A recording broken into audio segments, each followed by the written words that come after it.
Good morning, everyone.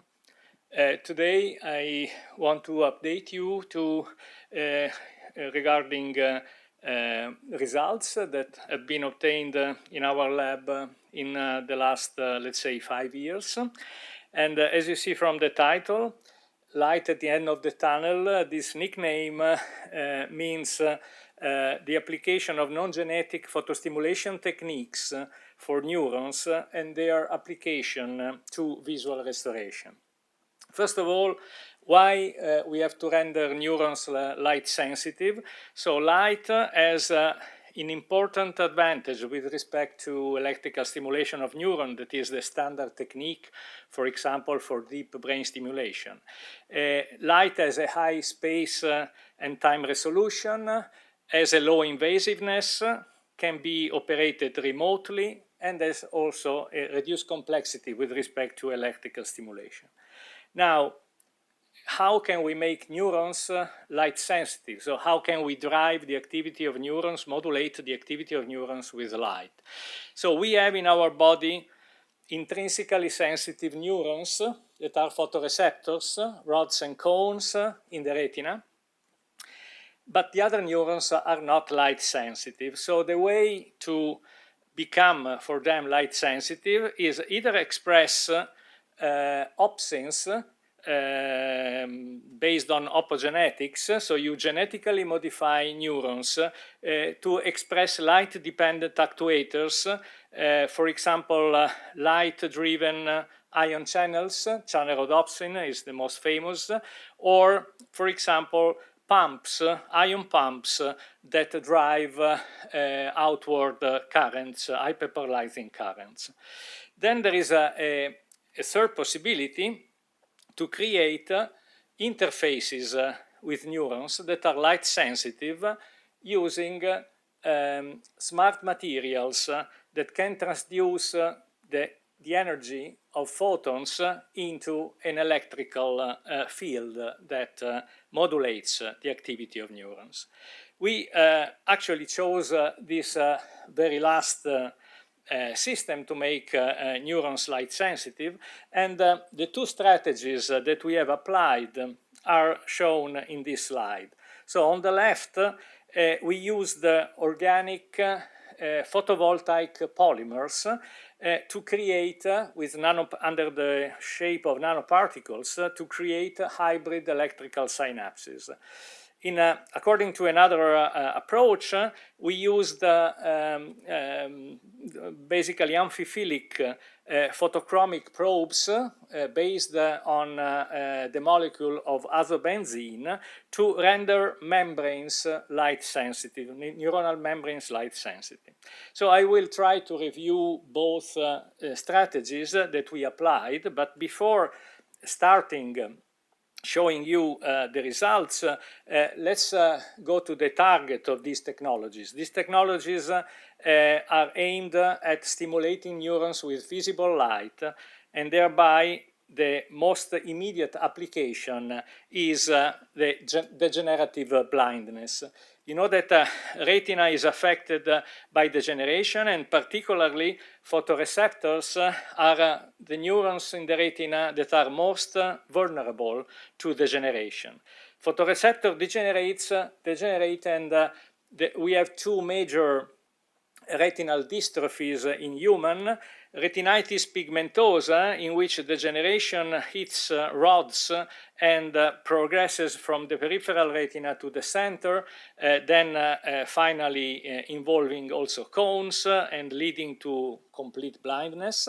Retinitis pigmentosa is a monogenic disorder, but can be caused by mutations in hundreds of genes converging toward the same phenotype. And the other much more frequent disease is age-related macular degeneration, in which is the central part of the retina, the fovea, the one devoted to high resolution vision, that is affected, in which perifoveal rods and foveal cones degenerate. And this disease is very frequent. It hits 7–8% of the population, and in particular can reach 25% of the population above 65. The possibilities to restore vision under this condition are basically at two levels.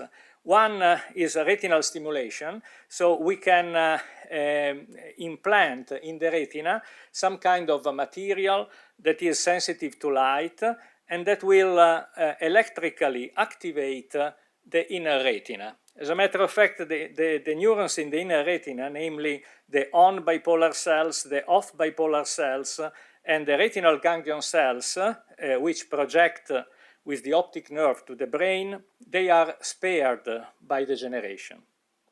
And so if we can replace the dead photoreceptors with some photosensitive material, this could be one solution. Is the solution so-called artificial retina or retinal prosthesis? Another very challenging possibility that also applies to blindness from other disease of the retina and the optic nerve is the direct visual cortex stimulation. But of course this involves several problems. So let's concentrate on the possibility of rescue vision through retinal stimulation. The first approach, the first strategy, as I mentioned before, is based on photovoltaic polymeric nanoparticles. This is the result of a collaboration with a material scientist, Guglielmo Lanzani, in IIT, who is an expert of organic electronics. What is organic electronics? Is made of semiconductive polymers, and with organic electronics you can get electronic devices that are very similar to those you obtain with silicon. So you can make transistors, you can make LED, you can make solar cells. And on these particular use, the organic solar cells, we have a polymer. The most famous is P3HT, is a polythiophene, which when hit by light, and this is its absorption spectrum that is centered on green, it will undergo charge separation and thereby forming a sort of a dipole and creating an electrical field. Interestingly, P3HT has a spectral sensitivity that is very similar to those of rods and medium cones. And if you look at the molecule, you see that it's not that different from retinal, that is the prosthetic group of rhodopsin. And after all, in these solar cells, the solar cells do the same job of photoreceptors, so they transduce photons into an electrical modification of the inner retina. So why don't we replace the dead photoreceptors with these polymers? And actually we did this in the past years, and we came to the generation of a planar prosthesis based on these semiconductive polymers which undergo charge separation. And this prosthesis implanted in the rat retina, in the model of retinitis pigmentosa, was effective in rescue vision. However, we decided to evolve this concept toward nanomedicine, toward nanoparticles. Why we decided to convert a planar device into a colloidal suspension of nanoparticles? For several reasons. First of all, nanoparticles can be injected with a minimally invasive surgery.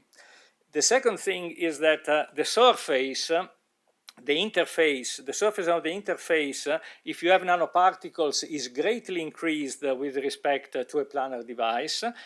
Nanoparticles can cover a large retina surface and thereby can obtain a sort of large visual field.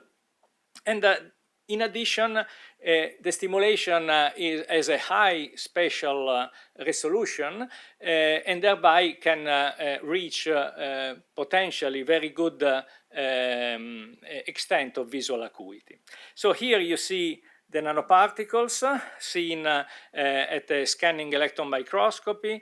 You see that these are nanoparticles in the range between 200 and 250 nanometers, so they are relatively big to be nanoparticles. So we incubated the particles with primary neurons, primary hippocampal neurons, and we found that the nanoparticles were finely decorating the membrane of the neurons, the dendrites, and all the ramification without being internalized. Probably they are too big for being endocytosed by neurons. And this is very important because nanoparticles localize at the site of their action on the neuronal membrane.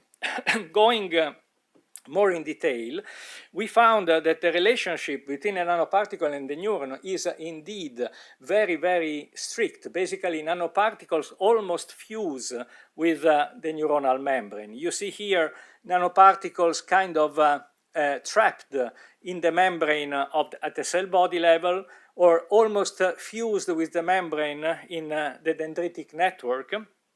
And if we use the focused ion beam to cut a section of the neuron, you see really that the nanoparticles have an intimate connection with the plasma membrane of the neurons, with a cleft that is smaller than 20 nanometers. So under this condition, you can think that there is a very strong capacitive coupling between the photoactive nanoparticle and the neuronal membrane.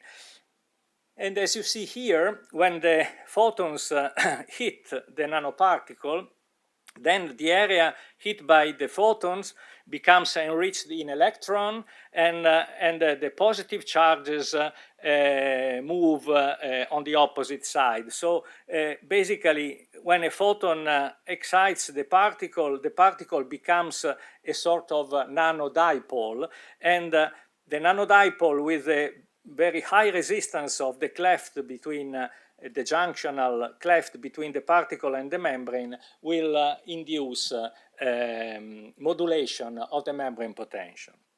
So we tried if indeed this was the case, and we used an explant of retina from a model of retinitis pigmentosa, the Royal College of Surgeons rat, which undergoes rod and cone degeneration, which is almost complete at 3 months of age and following the time course of the human disease. This is the explanted retina, and this is a patch clamp experiment in which a retinal ganglion cell is patched, and the nanoparticles that you see like tiny white dots, and because these nanoparticles are intrinsically fluorescent, are stimulated by a spot of green light. And when we shine green light, we see that the membrane of the retinal ganglion cell is depolarized, and the cell discharges bursts of action potentials. So in other words, these contacts of the particles with the cell resemble sort of hybrid electrical synaptic contacts. But the real experiment is to go in vivo in the very same animal at 3 months of age, so we can call early stage retinitis pigmentosa, and we did it in collaboration with the very skillful and famous ophthalmologist Grazia Pertile from the Sacro Cuore Hospital of Negrar. And the suspension, the colloidal suspension nanoparticle, is micro-injected in the subretinal space. So basically, the retina is gently detached from the retinal pigment epithelium, and then the nanoparticles are injected, and nanoparticles distribute in this subretinal space. And then the retina spontaneously reattaches, as can be seen by the OCT recording, visual recording. Okay, so this is the way the surgery is done, but let's see where the nanoparticles go, and especially if they remain in the retina for how long. So this is a whole mount of an injected retina 1 month after surgery, and the nanoparticles are red dots thanks to the intrinsic fluorescent. Here on the right you see a higher magnification, and you see that the particles are relatively homogeneously distributed, and they cover a large part of the retina, up to about 80% of the retina surface. And the average dimension of each particle is less than a micron, so that means that there is only a very minor and micro aggregation, but there are no big aggregates. Looking at the location of the particles in the retinal layers, 1 month after injection, the particles are all localized at the level of the outer nuclear layer, where in the past there were the cell body of the photoreceptors. So they are really in the same place of photoreceptors. And what is interesting is that looking at the retina 8 months after the injection, we see a very similar distribution, concentration, and presence of the particles in that region. So that means that the particles are not cleared up over time, and this could be also due to the fact that external retina has no blood circulation that for sure will help the persistence of the particles in this site. I will show you just the most demanding test for visual restoration. We of course run behavioral tests, we run the pupillary reflex, but what I will show you for this point is the determination of visual acuity, of the rescue in visual acuity. Of course, we cannot show letters as our ophthalmologist does with us, but there is a way in rodents to test visual acuity by administering patterned stimuli like horizontal bars that become thinner and thinner while we record visually evoked potential from the primary visual cortex.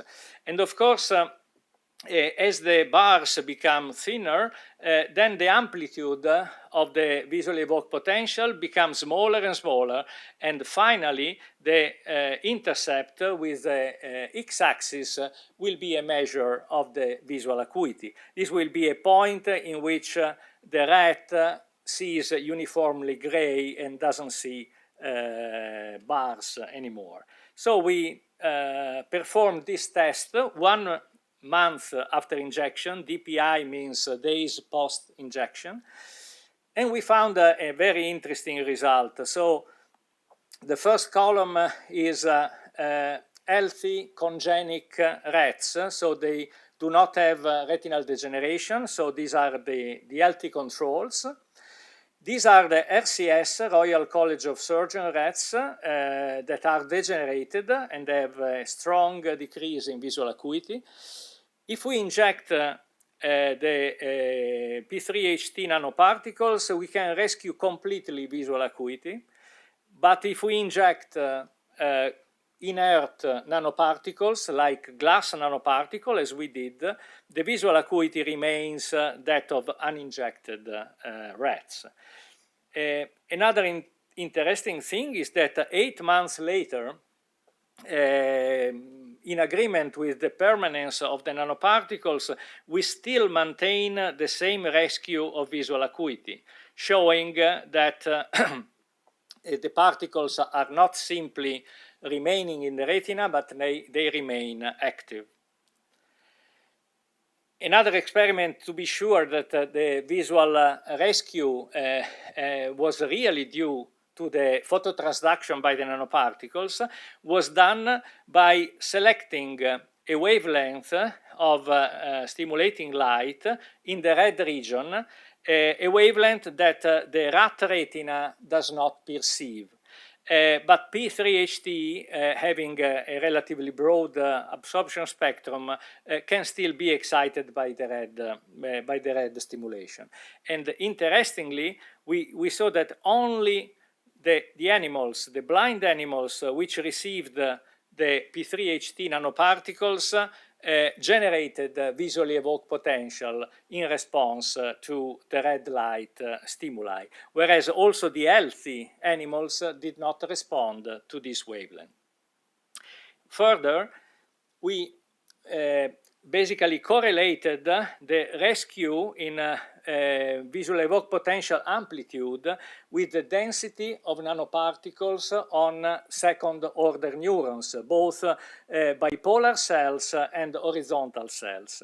And what we have seen is that there is a strong correlation, so the extent of visual rescue is really dependent on the density of nanoparticle in the internal retina. Okay, this was done in early stage retinitis pigmentosa, but usually patients suffering from retinitis pigmentosa are proposed a prosthetic intervention only in very late stage of the disease, when they are totally blind in both eyes.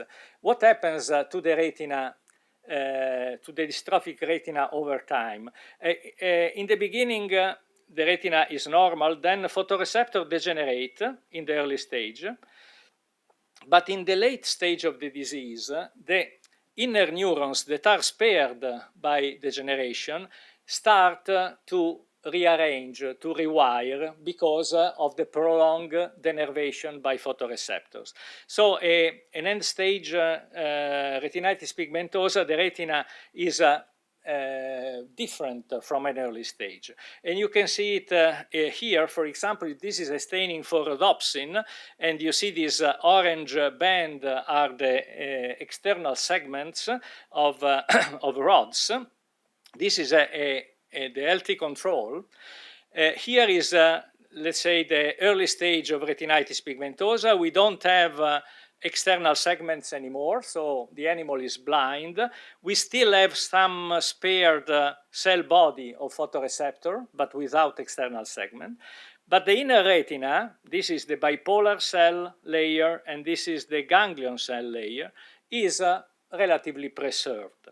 But if we look to the same retina in a 12-month-old animal, so in an advanced stage of the disease, you see that not only photoreceptors are completely disappeared, but also the inner retina becomes highly disordered. Okay, so we asked whether our approach with nanoparticles was still active also in a very rewired inner retina. And I show you two types of tests. One is the same as before, so the visual acuity by measuring visual evoked potential in response to pattern illumination. You see that this is the response to the stimulus of an healthy, aged rat. The degenerated rat, RCS, also injected with glass particles, they do not react at all to the stimulus. Instead, those which were injected with nanoparticles, they could express a response, a visual evoked potential in response to the pattern stimulus. And calculating the visual acuity, as I showed you before, these animals could rescue the visual acuity to become not significantly different from healthy rats of the same age, whereas the degenerated rats had basically no cortical responses. Another test that we did in order to address the visual perception, so the cortical processing of the visual information coming from the retina, was using a Pavlovian classical conditioning cued by light. although light is a weaker stimulus with respect to sound in the classical conditioning, we paired light with a mild electrical shock, and in the normal rats, RDY, you see that the presentation of the Q in the Q test, there was a strong increase in the freezing behavior. That is the response, the so-called the proxy of the recall of the implicit memory that was established. In the blind uninjected or in the blind injected with glass nanoparticles, we didn't have any conditioning. So there was no freezing response to the presentation of the Q, whereas the conditioned response was present in the blind animals which received the nanoparticles of P3HT. So in other words, also behaviorally, with a behavior that is the result of the formation and recall of an implicit memory that is integrated in the cortex and in the amygdala, these animals rescue visual perception. Okay, the second strategy that I was mentioning before instead regards the use of photochromic probes that have a specific tropism for neuronal membranes and that modified, based on light, the passive properties of the membrane. The compound that was synthesized at the Polytechnic of Milan is made of three parts. The core of the compound is azobenzene, that is a moiety that gets a profound rearrangement when is hit by light. So it goes from a trans conformation that you see here to a cis conformation, basically turning about 90 degrees between the two benzene groups. On one side of azobenzene, we attach two acyl chains that were ending with a positive charge, while on the other side, a highly hydrophobic moiety, a sort of a hydrophobic anchor named azepane. The idea was to create a molecule, a light-dependent molecule, but that had a phospholipid similar structure that could dig into the membrane and align with the phospholipid bilayer. And this is actually what Luca Maragliano found with molecular dynamic simulation with a model membrane made of phosphatidylcholine. The compound over time was penetrating the membrane with a hydrophobic anchor and was emerging at the surface of the membrane with the two polar ends. Okay, so let's first look at the effect of this of the incorporation of this compound into the membrane. So we addressed this using both molecular dynamics and in parallel atomic force microscopy of bilayers treated with the real compound. And we found that under dark conditions, so when the compound is in trans configuration, the compound flip-flops across the two leaflets, and then the two hydrophobic ends will self-associate, determining a sort of constriction of the membrane whose thickness decreases. And the area of depression of the membrane are seen in the atomic force as these blue islands. So in other words, in the dark, incorporation of the compound makes the membrane thinner, and since the membrane is a condenser, a thinner layer of dielectric will increase its capacitance. So in the dark, incorporation of the compound induces a tonic increase in capacitance of the membrane. Let's see what happens shining light. And here is a high time resolution atomic force microscopy that was run by Ari Marchesi, now in Ancona. And this is, again, a phospholipid bilayer with thiopin, and these areas are the areas of depression of the membrane.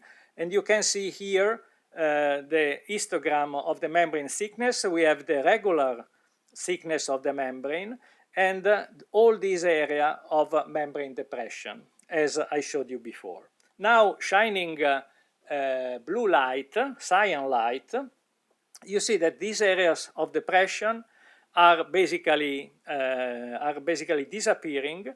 The membrane assumes the regular thickness, and so basically the membrane returns back to the original thickness, and we have a phasic capacitance decrease. So in other words, we can modulate the capacitance of the membrane, and we know that this passive property of the membrane has a very important effect on the reactivity of the membrane to change the potential and more generally excitability of the neuron. So let's try on primary neurons. Primary neurons were incubated with primary neurons here with their basal capacitance, were incubated with a compound, the capacitance increases. Then we shine light and you see that there is a phasic decrease in capacitance. So what is the outcome of this phasic decrease in capacitance on the membrane potential? We can simulate it in a very simple RC model of the neuronal membrane. And if we drop the capacitance, the black trace, this will induce a fast hyperpolarization, which is very transient, and that is converted into a depolarization of the membrane. So let's see whether the prediction was verified in reality. And these are real neurons. And looking at the membrane potential by current clamp, patch clamp, we see that indeed the membrane of the neuron follows what predicted, with a fast hyperpolarization during the stimulus and with a delayed depolarization after the stimulus. So this type of biphasic change in membrane potential induces an increase in excitability, because the hyperpolarization will make all sodium channel active at pole. And this is actually when we looked at the firing properties of the neurons, we found that light was inducing firing. And this is true both in neuronal networks with active synaptic transmission. We have a basic firing frequency that does not change with vehicle, but it is strongly increased by neurons that were incubated with thiopin and subjected to cyan light illumination. The effect is even neater if we use synaptic blockers, so neurons are electrically isolated from each other, and in this case with vehicle the neuron stays silent, but when the neuron is incubated with thiopin and illuminated with two stimuli, or a very short one or a 200 millisecond one, it starts firing action potential. And if we analyze the action potential waveform by a complex analysis that is called phase plane plot, we see that really the neuron switches from a status of decreased excitability, the black trace in the dark, to a state of increased excitability when it is illuminated. How could be the cellular mechanism of this effect? So under basal condition, normal capacitance, we have a certain number of positive charges outside and negative charges inside. Then if we add thiopin in the dark, the membrane becomes thinner, the capacitance increases, and we have a higher number of charges on both sides of the membrane. Then when we shine light, suddenly capacitance goes back to the basal value, and then the charges are released and bring about the changes in membrane potential and excitability. Okay, is this compound potentially applicable to dystrophic retinas in order to increase the perception of light and operate visual restoration? This is what we addressed in the last part of my talk. We took blind retinas from degenerated animals, both the Royal College of Surgeon rat that I showed you before for the nanoparticles, and another model of retinitis pigmentosa is called RD10 mouse. We use both models with the very same results, so I will show you the data on the mouse. What we did is to explant the blind retina, to incubate the retina with thiopin 2, 10 micromolar, and then address the activity, the light-dependent activity of retinal ganglion cells, both by patch clamping and multi-electrode arrays. In order to have an internal control, we used two light stimulations. In black, you see the absorption spectrum of thiopin that is centered on cyan light. And you see that the green light, to which the retina is very sensitive, the normal retina, however, is not able to stimulate the compound. So we use the green light as a negative control and cyan light to stimulate thiopin. And this is the retinal explant, and here is a retinal ganglion cell that is patched and is alternatively illuminated with cyan and green. What happened? So in the retina that was incubated with vehicle, nothing happened, both with green and with cyan. The retina is blind, photoreceptors are fully degenerated, so no signals arrive to retinal ganglion cells. But in the retina that were incubated with thiopin 2, green was absolutely ineffective, whereas cyan light stimulating thiopin was eliciting a burst of action potential in the retinal ganglion cell. Then we analyze a larger number of retinal ganglion cells and we found different responses. So we found the emergence of the physiological subtypes of retinal ganglion cells. Actually, we have more than 30 subtypes of retinal ganglion cells. Here I show you just an example. Again, with green light, there is no light specific response. But when we use the cyan light, here, for example, we have a on-sustained retinal ganglion cell. That is a retinal ganglion cell that fires all over the duration of the light stimulus.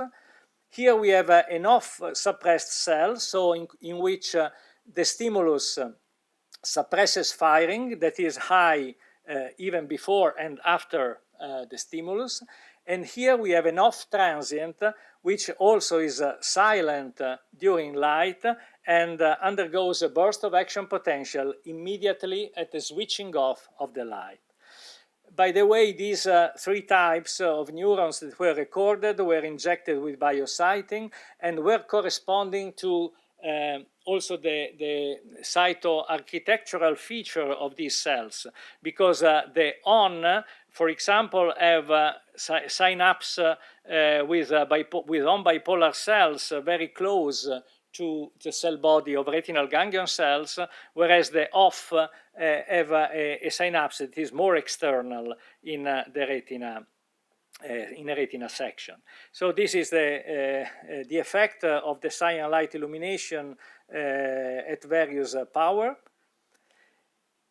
And what was really interesting, and also explaining why we were finding all these subtypes of retinal ganglion cell, is that thiopin could recover the excitatory and inhibitory conductances of these cells.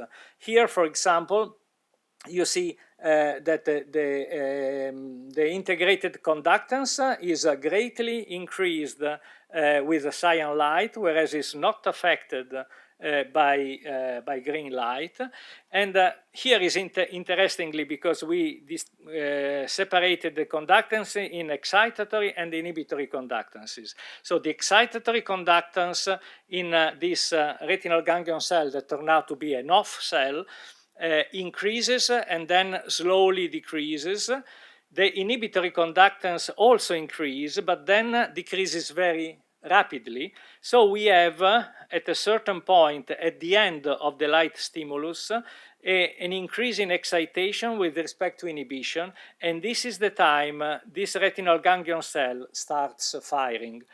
So this cell fires at the end of the light stimulus and therefore can be defined as an off cell.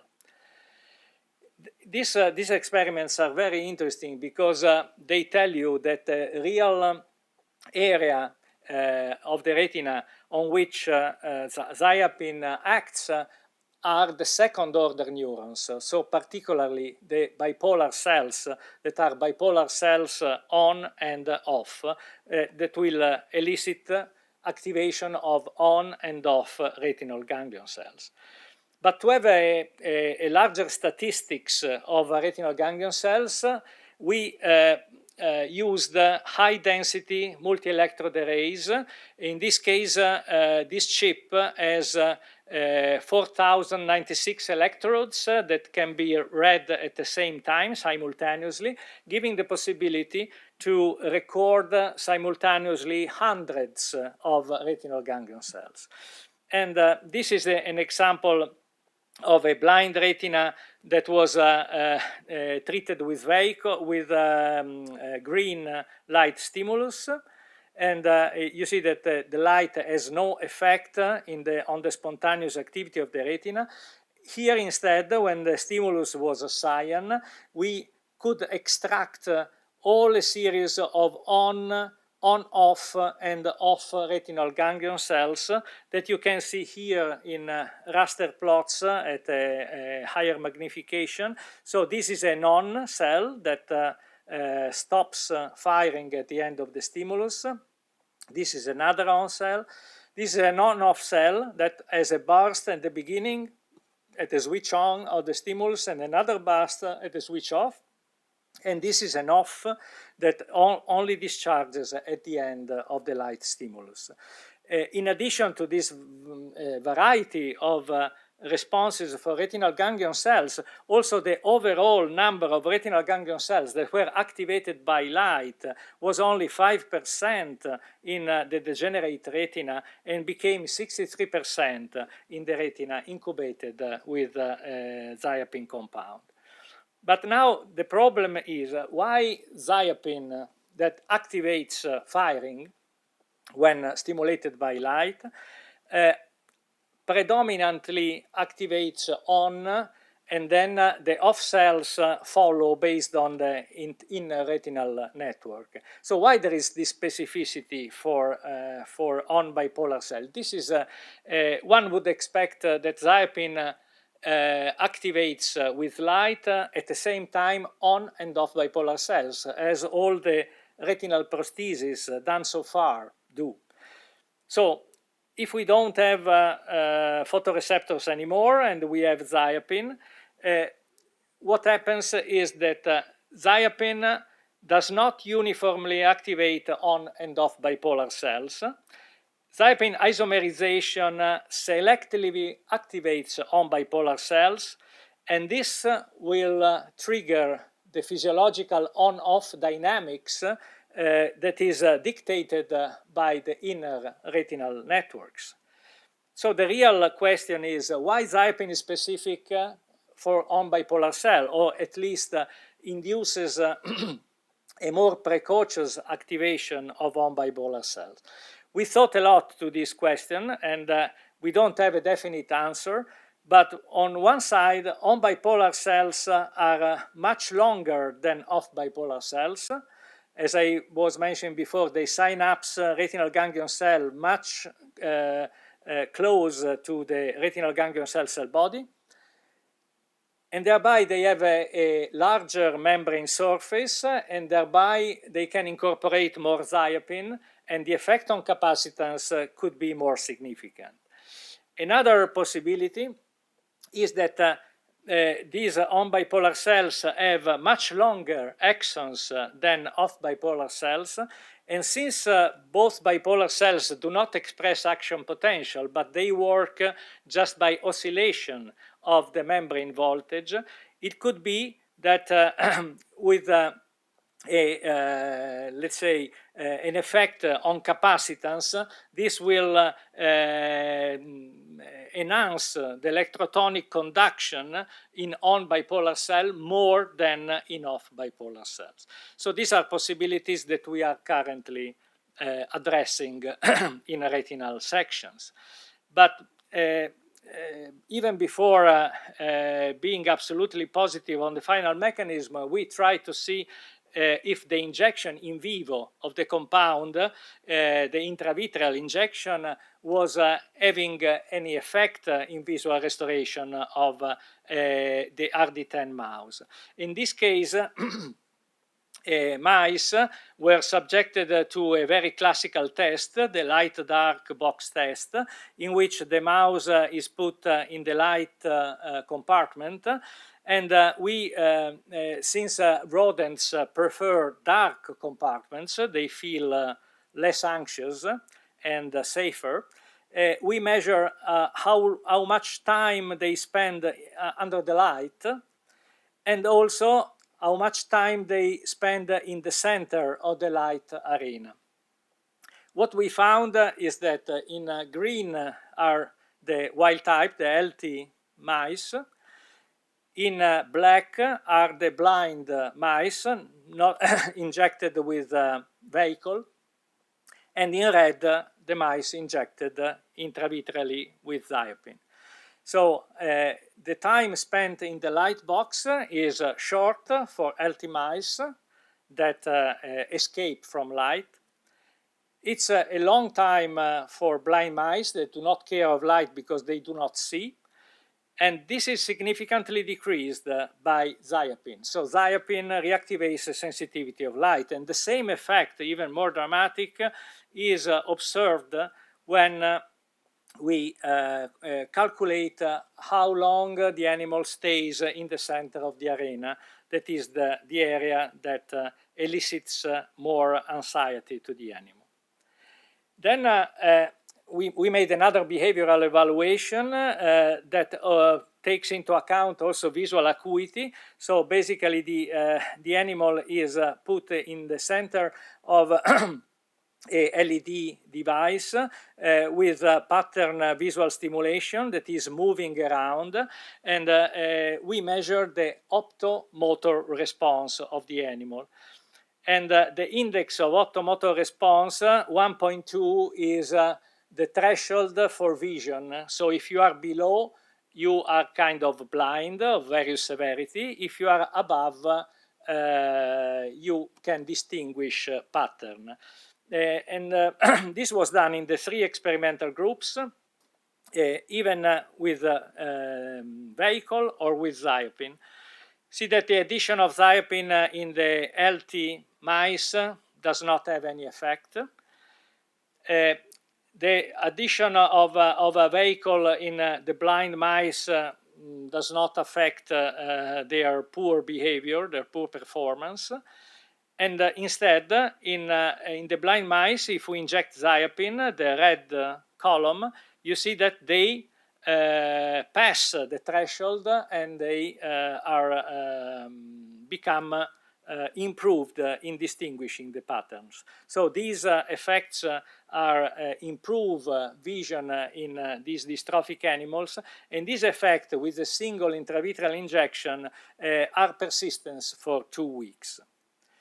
So what are we doing now? So the problem of the thiopin that seems very promising as a strategy for visual restoration is that being an intramembrane probe, it will undergo the membrane turnover. So with time, pieces of membrane will be internalized for normal turnover, and zaiapin will be internalized as well. So we have to, in order to achieve a long-lasting effect, we have to find a way to deliver zaiapin continuously in, let's say, in slowly releasing devices.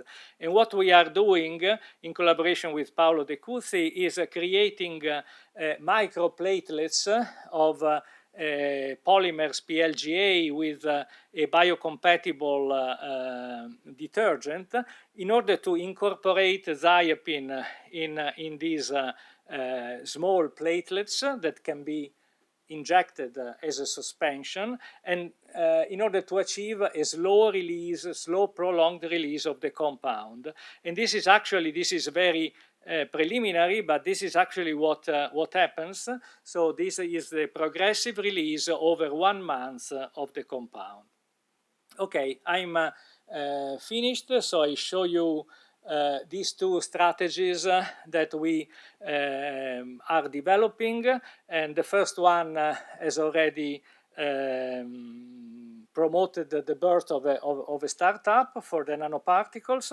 Of course, these results have been obtained by a large team of researchers that I really acknowledge. I already quoted Guglielmo Lanzani and Grazia Pertile, Chiara Bertarelli for the synthesis of zaiapin, Luca Maragliano for the molecular dynamics simulation, and all these valid collaborators that I have in IIT, and these are the funding that made this research possible. So I thank you very much for your attention, and this is the group in the last retreat, and I hope to have interest you and not to have been too long. Thank you very much. Bye bye.